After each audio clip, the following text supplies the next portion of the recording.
ओम दुर्गाय नमः। जय माता दी। आज का विषय भी मेरा बच्चों के विवाह को लेकर है और बराबर मैं बच्चों के विवाह के लिए ही वीडियो लेके आ रही हूँ। आज भी का जो उपाय है इतना अचूक है कि इस उपाय को करने के बाद तुरंत ही बच्चों के विवाह के लिए रिश्ते आएंगे। और अभी तक जो रिश्ते आ रहे थे उनमें से एक भी रिश्ता नहीं जुड़ पा रहा था, तो उनमें से कोई ना कोई एक अच्छा रिश्ता जुड़ के ही रहेगा। इतना अचूक उपाय है आज, क्योंकि आ रहे हैं अब 4 दिन बाद नवरात्रे, और नवरात्रों के पूरे 9 दिन बहुत ही ज़्यादा पावरफुल रहते हैं। तो मैं अब से जो भी वीडियो लाऊंगी वह सब नवरात्रों के ही उपाय की लाऊंगी। और इससे पहले भी एक वीडियो डाल चुकी हूँ, 2 वीडियो, तो वह भी नवरात्रों की हैं। तो नवरात्रि के जो दिन होते हैं वे बहुत पावर, इसलिए आप उपाय जो मैं बताऊंगी वह किसी भी दिन कर सकते हैं। जिस दिन आपका मन करे अच्छे से, जिस दिन आपको विश्वास हो उसी दिन आप उस उपाय को करें, तो आप देखेंगे कितनी जल्दी चमत्कार होगा और जल्दी से जल्दी बच्चों के, लड़के हों या लड़कियों के, रिश्ते आना शुरू हो जाएंगे उपाय को करने के बाद। और जितने भी बच्चों की कुंडली में, कहते हैं ना कितनी बार के बच्चों की कुंडली में दोष है इसीलिए विवाह नहीं हो रहा, कोई कहता है कि घर में वास्तु दोष है इसीलिए विवाह नहीं हो रहा। तो आज ये जो उपाय हैं अब जो नवरात्रों वाले, तो नवरात्रों में करने से बहुत ही जल्दी बच्चों के रिश्ते आएंगे और बहुत ही जल्दी विवाह भी संपन्न होंगे। ऐसा है, ऐसे हैं रहेंगे ये उपाय, जितने भी उपाय लाऊंगी। तो आज का जो उपाय है बहुत ही ज़्यादा सरल है। इस उपाय को आप घर पर भी कर सकते हैं, नवरात्र में किसी भी दिन। बस आपके घर में माता रानी की फोटो होनी चाहिए। और इस उपाय को आप मंदिर जाके भी कर सकते हैं किसी भी दिन। सुबह के टाइम ये करना है, 11 बजे से पहले पहले करना है इस उपाय को। और यदि आपके पास सुबह के समय नहीं है, माता पिता के पास या लड़के लड़कियों के पास कोई कारण हो जाता है कि सुबह आप नहीं कर पाते हैं, तो आप इस उपाय को शाम को भी कर सकते हैं। वैसे इसका कोई दिन निश्चित नहीं है, नवरात्रि में किसी भी दिन करें। बहुत छोटा सा उपाय, सरल सा उपाय। करना क्या है कि आपको एक पान का पत्ता लाना है और एक गुलाब का फूल लाके, उसकी गुलाब के फूल का प्रयोग नहीं, उपाय नहीं है ये, पंखुड़ियों का उपाय है और बहुत ज़्यादा अचूक आजमाया हुआ उपाय है ये। तो आपको करना क्या है, चाहे घर पे करें चाहे मंदिर जाके करें, सेम विधि होगी एक सी। आपको घर के मंदिर में यदि करना है, नहीं जाना चाहते हैं आप मंदिर या समय नहीं है आपके पास, तो आप घर के मंदिर में सबसे पहले किसी भी दिन सुबह के समय या 4 बजे शाम को, जैसा मैं कह रही हूँ, तो आप एक आसन बिछाइए अपने घर के मंदिर के बाहर और एक घी का दीपक बनाइए। और घी का दीपक बनाने के बाद आप एक छोटी से गिलास या छोटे लोटे में पानी भरिए। जैसा हमेशा कहती हूँ कि उपाय करते समय पानी रखने का बहुत ज़्यादा महत्व है। और बस एक पान का पत्ता, उसको प्लेट में रखिएगा और जो चिकनी साइड होती है उसे ऊपर रखिएगा। और उसके ऊपर जो गुलाब का फूल मैंने बताया है उसकी 7 पंखुड़ियाँ आप लीजिएगा।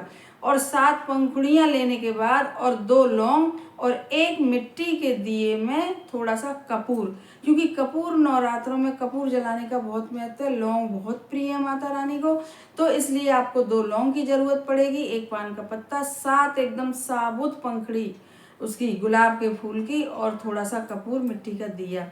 यह सब लेके आप बाहर अपने मंदिर के बाहर आसन डाल के बैठ जाइए। सबसे पहले घी का दीपक प्रज्वलित करिए और एक छोटी सी प्लेट में वह पान का पत्ता रख लीजिए और उसकी चिकनी साइड 7 पंखुड़ी गुलाब के फूल की, और उसके बीच में एक जो 2 लौंग हमने बताई हैं वह 2 लौंग रख लीजिए पान के पत्ते पे।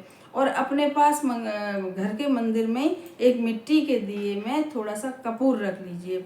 और बस आप बैठिए, घी का दीपक प्रज्वलित करिए और जिस प्लेट में पान का पत्ता रखा है उसके ऊपर पंखुड़ियाँ रखी हैं पान के पत्ते के ऊपर, और 2 लौंग रखी हैं, उसको अपने हाथ में उठा लीजिए बड़ी श्रद्धा भाव के साथ, विश्वास के साथ कि अब मैं ये उपाय करने जा रही हूँ, माताएं कर रही हैं या लड़के लड़कियाँ कर रहे हैं, तो हम उपाय करने जा रहे हैं। तो यदि लड़के लड़कियां कर रहे हैं तो वे अपनी शादी के लिए प्रार्थना करें कि मेरी बच्चे लड़के लड़कियां कहें कि भाई हमारी कुंडली में जितने दोष हैं माता रानी सब दोषों को समाप्त करिए, जल्दी से जल्दी हमारा विवाह संपन्न हो, हमारे अच्छे से अच्छा रिश्ता पक्का हो। जो भी आपको कहना है आप कहिए, माता रानी से प्रार्थना करिए, बस मन को एकदम अटैच करिए माता रानी से ही।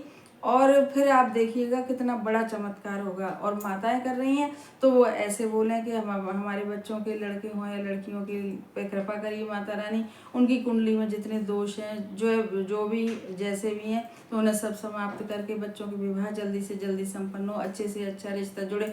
ऐसे बस उस प्लेट को ऐसे हाथ में रख के जिसमें पान का पत्ता, 7 पंखुड़ी और 2 लौंग रखी हैं उसके ऊपर, और जब आपकी प्रार्थना पूरी हो जाए तो आप बड़े श्रद्धा और विश्वास, मतलब पूरे टाइम आप विश्वास जगाइएगा, जब बहुत जल्दी ही देखेंगे आप कितना बड़ा चमत्कार होगा। और फिर आप उस पान के पत्ते को तो ऐसे ही भगवान के आले में रख दीजिए जहाँ पे माता रानी की फोटो के सामने है, और उसके ऊपर से जो 2 लौंग हमने जो प्रार्थना करी है आपने हाथ में लेके, उन दोनों लौंगों को उठा के और जो मिट्टी के दिए में कपूर है उसके ऊपर रख दीजिए, और फिर उनको जला दीजिए। वहीं पे बैठे ही बैठे करिए ये सब कुछ। और जलाने के बाद जब वह लौंग जल रही हों तो भी आप यही प्रार्थना करें, लड़के हों या लड़कियां, कि अब हमारे जितने भी सब दोष हैं इस लौंगों के साथ जल रहे हैं, जो उसमें से लौ तो उठेगी। अब माताएं भी सोचें हमारे बच्चों के ये जो है सब दोष समाप्त हो रहे हैं। और उसके बाद जब लौंग जल जाए तो बड़ी श्रद्धा पूर्वक वहां बैठ के आप 11 या 21 बार इस मंत्र का, दुर्गा माता का बहुत ही प्राचीन मंत्र है, ओम दुम दुर्गाय नमः, ओम दुम दुर्गाय नमः। और यदि कोई ना बोल पाए ओम दुम दुर्गाय नमः तो ओम दुर्गाय नमः भी बोल सकते हैं आप, दोनों का फल एक जैसा ही मिलेगा। और फिर यह सब कह के सुन के और फिर आप वहाँ से उठ जाइए, और जो लोटे में पानी है या गिलास में पानी है तो वह पानी आप तुलसी जी में सिरा दीजिए, किसी पेड़ पौधे में सिरा दीजिए। इस प्रकार से आपका उपाय पूरा हो गया है। आप इसे श्रद्धा भाव के साथ नवरात्रों में किसी भी दिन कर सकते हैं। हमारे चैनल को सब्सक्राइब करिए और इस वीडियो को ज़्यादा से ज़्यादा शेयर करिएगा, और पसंद आए तो लाइक भी ज़रूर से करिएगा, और कमेंट बॉक्स में लिखिएगा जय माता दी।